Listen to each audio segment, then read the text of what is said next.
मजलिस इत्तेहादुल मुस्लिमीन के सदर असदुद्दीन ओवैसी ने कहा है कि बीजेपी की कामयाबी पर रद्द-ए-अमल जाहिर करते हुए कि असदुद्दीन ने का कहना है कि बीजेपी ने हिंदू और कौम परस्ती के इशू को कैश किया है। असदुद्दीन ओवैसी ने कहा कि अब वो अपनी पार्टी का दायरा दीगर रियासतों में बढ़ाएंगे और इलाकाई पार्टियों से इत्तेहाद करेंगे।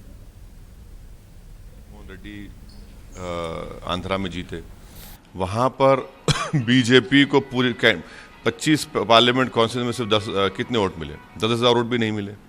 हाईएस्ट जो वोट मिले उनको, जहां से पुरंदेश्वरी खड़ी थी, 30,000 वोट मिले। वैसे आप केरला में चले जाइए, जहां पर कांग्रेस है वहां पर उनको कामयाबी मिल रही है। ये बात फैक्ट है, मैं कोई पॉलिटिकल पॉइंट स्कोर करने के लिए नहीं कह रहा हूं। तो यही तो अब इस देश को मुतबादिल तलाश करना पड़ेगा। और मुझे पूरा यकीन है कि 2014 में और अब 2019 में फ़र्क ये होगा कि इस बार बीजेपी अपने हिंदू आइडेंटिटी या नेशनलिज्म को सामने रखकर अब जो उन्होंने वादे किए उससे बच पाएंगे या उससे छुपा दे सकते हैं।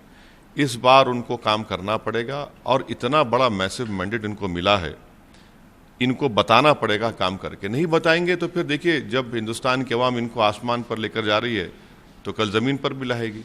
इस देश ने इंदिरा गांधी के उस दौर को भी देखा जब लोग बोलते थे कि India is Indira, Indira is India.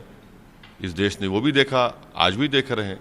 मगर मुझे यकीन है कि हिंदुस्तान की इलेक्टोरेट इनसे अब सवालात करेगी और हम बहैसियत अपोजिशन इनसे पूछेंगे, इनको एक्सपोज करेंगे और इनसे पॉइंटेड क्वेश्चन करेंगे।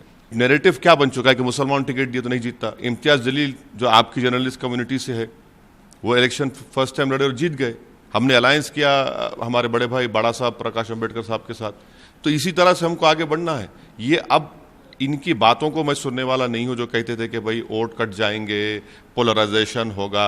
अरे भाई, सब चीज़ हो चुका है अभी, अब इससे बढ़कर नहीं हो सकता। तब हम रुकने वाले नहीं हैं। आप सही कह रहे हैं, हम अपने संगठन को, अपनी पार्टी के काम को, इलेक्शन जो जहां पर हम नहीं लड़े वहां लड़ेंगे आइंदा।